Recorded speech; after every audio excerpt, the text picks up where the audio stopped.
నెల్లూరు జిల్లాకు సంబంధించి రీజనల్ కోఆర్డినేటర్గా పెద్దిరెడ్డి మిథున్ రెడ్డి గారు ఇటీవల కాలంలో ప్రతిపక్షం వచ్చినప్పటి నుంచి కూడా ఆయన సేవలు అందించడం కూడా జరిగింది.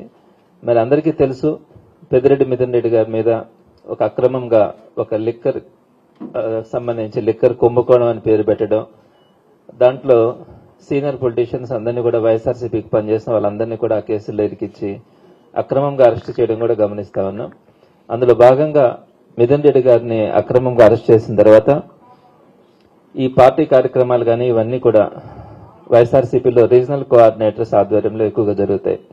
మరి నెల్లూరు జిల్లాకు సంబంధించి రీజనల్ కోఆర్డినేటర్గా కార్మూర్ నాగేశ్వరరావు గారు, మాజీ మంత్రివర్యులు, సీనియర్ మోస్ట్ పొలిటీషియన్, చక్కని అనుభవం ఉన్నటువంటి కార్మూర్ నాగేశ్వరరావు గారిని నెల్లూరు జిల్లాకు సంబంధించినటువంటి రీజనల్ కోఆర్డినేటర్గా ఇవ్వడం జరిగింది. మరి ఆయన ఈరోజు మొట్టమొదటిగా పార్టీ కార్యాలయానికి రావడం, ఇక్కడ అందరి ఇన్ఛార్జెస్తో కూడా మాట్లాడడం, సమయం కేటాయించి ఇక్కడ ఉన్నటువంటి సమస్యలు కానీ వాటన్నిటినీ కూడా పరిష్కరించడానికి చిత్తశుద్ధితో పనిచేస్తానని కూడా ఆయన చెప్పడం చాలా సంతోషాన్ని ఇచ్చింది. తప్పకుండా అందరం కలిసి జిల్లాలో అంటే పూర్వపు జిల్లా 11 నియోజకవర్గాలు కలిసి ఇప్పుడు మేము నెల్లూరు జిల్లాగా తీసుకుంటా ఉన్నాం.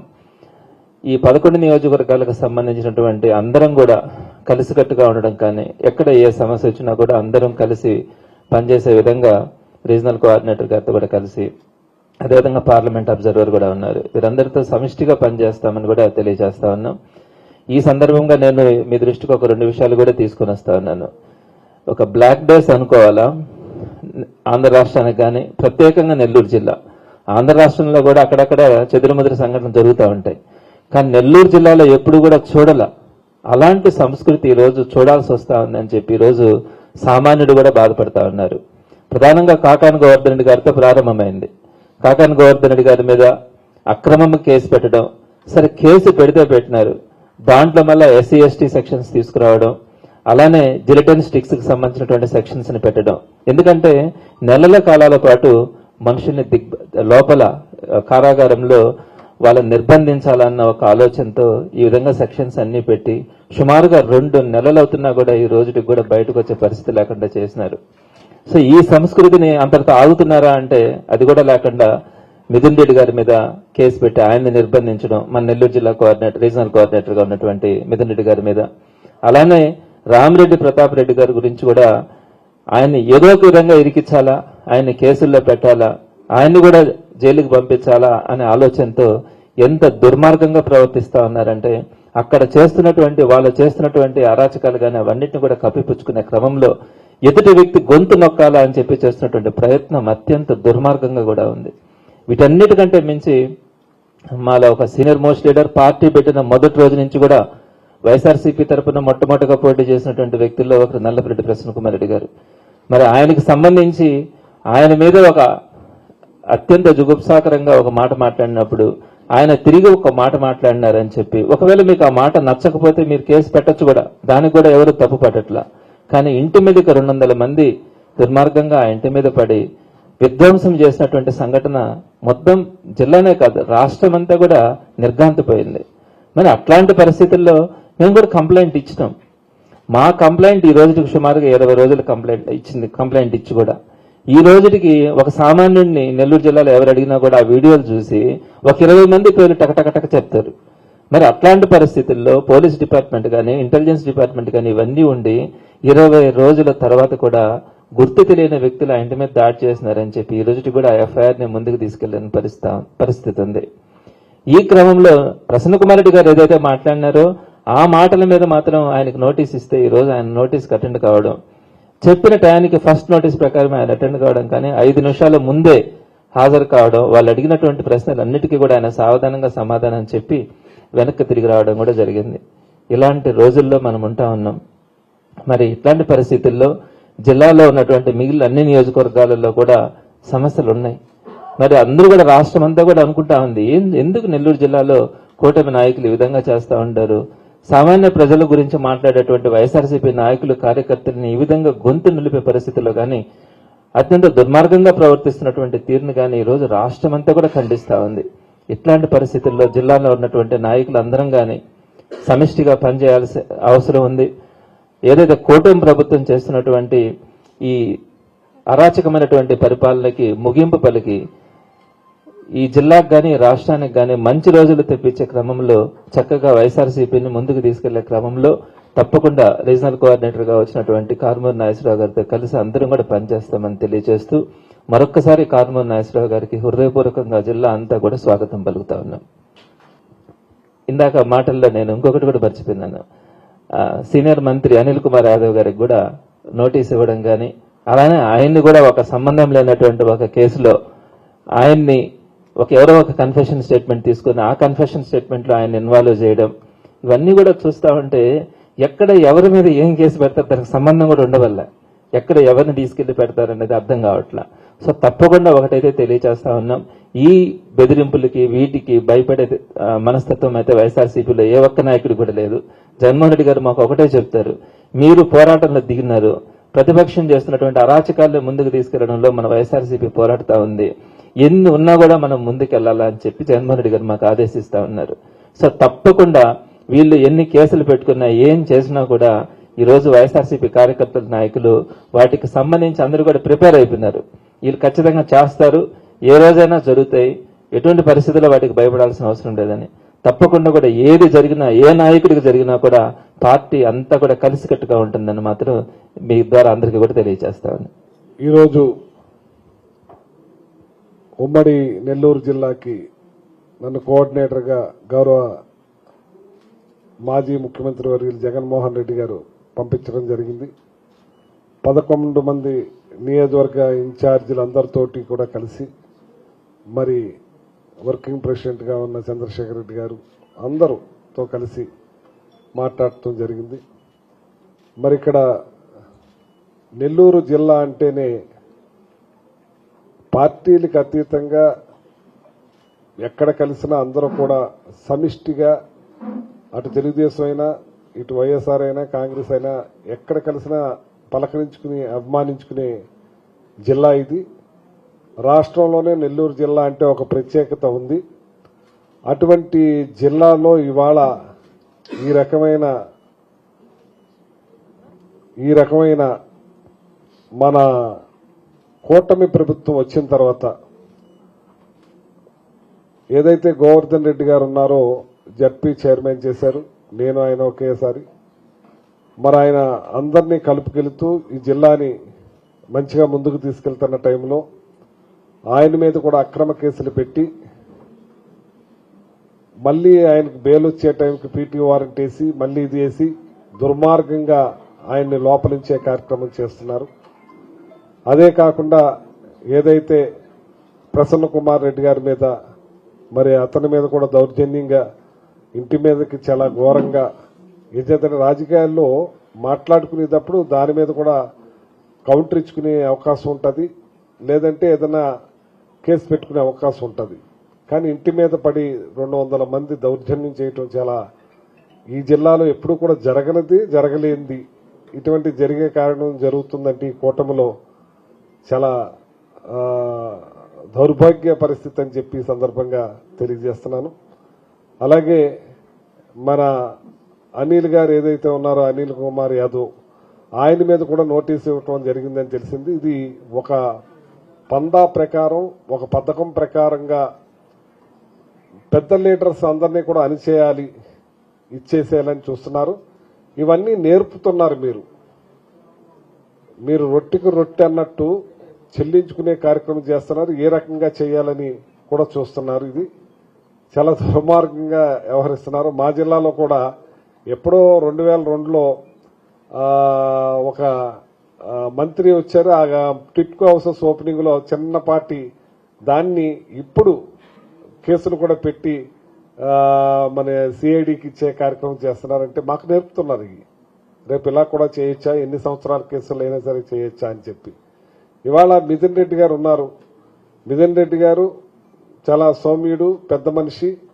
మరి అటువంటి వ్యక్తిని ఆయన మీద కూడా లిక్కర్ కేసు అంటే ఒకటి చెప్పండి, ఢిల్లీలో జరిగిన లిక్కర్ కేసుకి గవర్నమెంట్ దగ్గర నుంచి నడిచేదాన్ని ప్రైవేట్ వాళ్ళకి అప్పచెప్పిన వల్ల అక్కడ లిక్కర్ కేసు అయింది. జగన్మోహన్ రెడ్డి గారు ప్రైవేటు వాళ్ళ నుంచి గవర్నమెంట్ తీసుకుని లిక్కర్ నడుపుతుంటే ఏదైతే 2014 నుంచి 19 వరకు వాళ్ళ సంపాదించిన మద్యం మీద కన్నా 27,000 కోట్ల చిల్లరి ఎక్కువ తీసి ఎక్కువ కన్జంప్షన్ తగ్గించి కన్జంప్షన్ పెంచి అమ్మితే వాళ్ళు జగన్మోహన్ రెడ్డి గారు కన్జంప్షన్ తగ్గించి కరోనా 2 సంవత్సరాలు ఉన్నా కూడా ఆ 2 సంవత్సరాల్లో కూడా కన్జంప్షన్ తగ్గినా ఎక్కడా కూడా తగ్గకుండా 27,000 కోట్ల రూపాయలు గవర్నమెంట్కి ఆదాయాన్ని తెచ్చిన ముఖ్యమంత్రి జగన్మోహన్ రెడ్డి గారు అయితే ఇవాళ ప్రైవేట్కి తీసుకుని విచ్చలవిడిగా బెల్ట్ షాపులు పెట్టి విచ్చలవిడిగా షాపులు ఎంఆర్పీ రేటు దాటి అమ్ముతూ దుర్మార్గం చేస్తున్న ఈ కూటమి ప్రభుత్వం తిరిగి ఇలా అన్యాయం జరిగిందని కేసు పెడతామంటే విడ్డూరంగా ఉంది. ఇది చాలా దుర్మార్గంగా ఉంది. ఎన్నో వేల కోట్లు అన్నారు. లాస్ట్కి సార్సీట్లో ఏం చూపించారో మీకు తెలుసు అందరికీ. ఈ కేసుకి ఆధారాలు లేవు, ఏమీ లేవు. కానీ డైవర్షన్ పాలిటిక్స్, మీరు పరిపాలన గాలికి వదిలేశారు. మీరు ఇస్తానన్న పథకాలన్నీ మర్చిపోయారు. మీరు ఇస్తానన్న పథకాలన్నీ కూడా సంపద సృష్టిస్తామని ఎన్నో మాటలు చెప్పారు. ల్యాండ్ టైటిల్ యాక్ట్ అన్నారు. అన్ని అబద్దాలు అవే కంటిన్యూ చేస్తున్నారు. ఇక మీరు ఏమీ చేయలేక ప్రజలకు సమాధానం చెప్పుకోలేక డైవర్షన్ పాలిటిక్స్ తోటి ఈ కేసుల ద్వారా గొంతు నొక్కేయాలని చూస్తున్నారు. కానీ గొంతులు పెరుగుతున్నాయని చెప్పి సందర్భంగా తెలియజేస్తున్నాను. ఎన్నాళ్ళు ఇది ప్రజాస్వామ్యం. ఈ ప్రజాస్వామ్య దేశంలో ప్రజలకు అనుగుణంగా ఉండాలి మీరు. ఇది రాచరికం కాదు. మీరు రాచరికంలో ఉన్నాం, మేము రాజ్యాలను నడుపుతున్నాం, మేము ఈ రాజ్యాలు మా స్వహస్తాలతో సంపాదించుకున్నాం, మేము ఏం చెప్తే అది, మేము శిరచ్ఛేదం అంటే కాదు. ఇది మీరు భూమి మీద నిలబడి మాట్లాడండి. ఇది ప్రజాస్వామ్య దేశం. ప్రజలకు అనుగుణంగా మెలగాలి మీరు. కానీ మీ ఎమ్మెల్యేలు ఒకళ్ళ మీద ఒకళ్ళ పోటీగా దోపిడీ చేస్తా ఉన్నారు, దోచుకుంటా ఉన్నారు. ఈ రాష్ట్రం భ్రష్టు పట్టిపోవటానికి కారణం మీరు 14 లక్షల కోట్లు అన్న దాన్ని ఇవాళ సంవత్సరంలోనే 2 లక్షల కోట్లు అప్పు చేశారు. తీరా మీ అసెంబ్లీ సాక్షిగా జగన్మోహన్ రెడ్డి గారు అప్పు చేసింది 3,36,000 కోట్లు. అబద్దాలే. సంపద సృష్టిస్తా ఉన్నారు. మళ్ళీ చెవిలో చెప్పమంటారు ఎలా సృష్టించాలో. ముసలావిడ నొక్కుద్ది బటన్ అన్నారు. భయ్య చూస్తుంటే భయం వేస్తుంది అంటున్నావు నువ్వు. ఇవాళ ఈ పథకాలన్నీ కూడా డైవర్ట్ చేసి డబ్బు మరత్రం ఎక్కడ పోతుందో తెలియదు. మీరు మా గొంతులు పెగలకుండా అడగకుండా చేయాలని చూస్తున్నారు. ఇవాళ మిథున్ రెడ్డికి ఏం సంబంధం ఉందని చెప్పి అసలు లెక్కర కేసే లేని దాంట్లో అందరినీ కూడా చేసి ఏదో చేయాలని చూస్తున్నారు. అలాగే మరి అనిల్ యాదవ్ కానీ ఈ జిల్లాలో ఉన్న వాళ్ళని కానీ మీరు ఇవన్నీ మానేసి ప్రజలకు ఏం చేయాలి, మీరు ఏం చేస్తానని చెప్పారు దాని మీద నడవాలని ఈ నెల్లూరు జిల్లాలో ఇన్ఛార్జీలు అందరితోటి కలిసి జగన్మోహన్ రెడ్డి గారు పంపించిన నేను వాళ్లతో కలిసికట్టుగా ఈ జిల్లాని బలోపేతం చేసి అందరూ కూడా ఒక తాటి మీద, అందరూ కూడా ఒక మాట మీద నిలబడే విధంగా ఈ జిల్లా నెల్లూరు జిల్లా అంటే ఒక ప్రత్యేకత ఉంది. ఆ ప్రత్యేకతకు తగ్గకుండా అందరం కలిసికట్టుగా ప్రయాణిస్తామని, అందరూ కూడా మంచి మనుషులు, ప్రజలతో మమేకమయ్యే వాళ్ళు, ప్రజలు కూడా కోరుకుంటున్నారు. ఎక్కడికి వెళ్ళినా మళ్లీ కావాలి జగన్ అంటున్నారు. మేము ఇదేదో మాయలో పడేమంటున్నారు, మేము ఓట్లేసామంటున్నారు.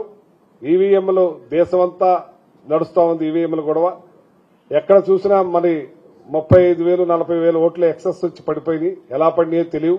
ఇవన్నీ కూడా నడుస్తూ ఉన్నాయి.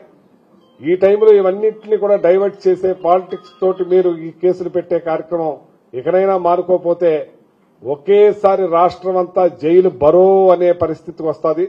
మీ జైళ్లు పట్టం, ఎక్కడికక్కడ రోడ్ల మీద పడుకునే పరిస్థితి తీసుకురావద్దని చెప్పి తెలియజేస్తూ మీరు పరిపాలన చేయండి, పరిపాలన మీద సాగించండి, ప్రజాస్వామ్య దేశమని గుర్తించండి, ప్రజలకు అనుగుణంగా నడవాలని చెప్పి నేను కోరుతున్నాను. అలాగే రామిరెడ్డి ప్రతాప్ రెడ్డి గారి మీద కూడా ఎస్సీ అట్రాసిటీ కేసు పెట్టి అతన్ని కూడా ఇబ్బందులు పాలు చేసి వాళ్ళ కార్యకర్తల మీద పెట్టి మరి అన్ని నియోజకవర్గాల్లో కూడా నడుస్తుంది, అతని మీద ఎక్కువగా నడుస్తుంది. మరి అక్కడికి వచ్చేటప్పటికి ఏదైతే అసంతార్థ అసోసియేట్స్ అనే సుబాని అనే ఒక ఎండి 11 మంది డైరెక్టర్లతోటి మరి అతను 17 మంది డైరెక్టర్లతోటి కావలి, కాకినాడ, కర్ణాటక, బీదరు మరియు తెలంగాణ రాష్ట్రంలోను, అలాగే మా కాకినాడ, మా ఉభయ గోదావరి జిల్లాల్లో చాలా మంది నా దగ్గరికి రావటం జరిగింది. ఇలాగ మాకు డబ్బులు ఫస్ట్ 25,000 కట్టించుకుని 10,000 కట్టించుకుని ఎక్సెస్ ఇచ్చి మళ్లీ పెద్ద అమౌంట్లు రాని ఇలా చాలా మంది అమాయకులు ఆశపడి ఏంటంటే కోటమ చెప్పే సూపర్ 6 కి ఎలా ఆశపడ్డారో ఇతను చెప్పే వడ్డీలకు కూడా ఆశపడి చాలా మంది కోట్లాది రూపాయలు డబ్బు కట్టడం జరిగింది. ఇక్కడికి వచ్చేటప్పుడు కూడా ఇక్కడ కూడా పెద్ద ఎత్తున డబ్బులు కట్టి మరి దగ్గర 800 కోట్ల పైబడి పెద్ద స్కామ్ ఇది.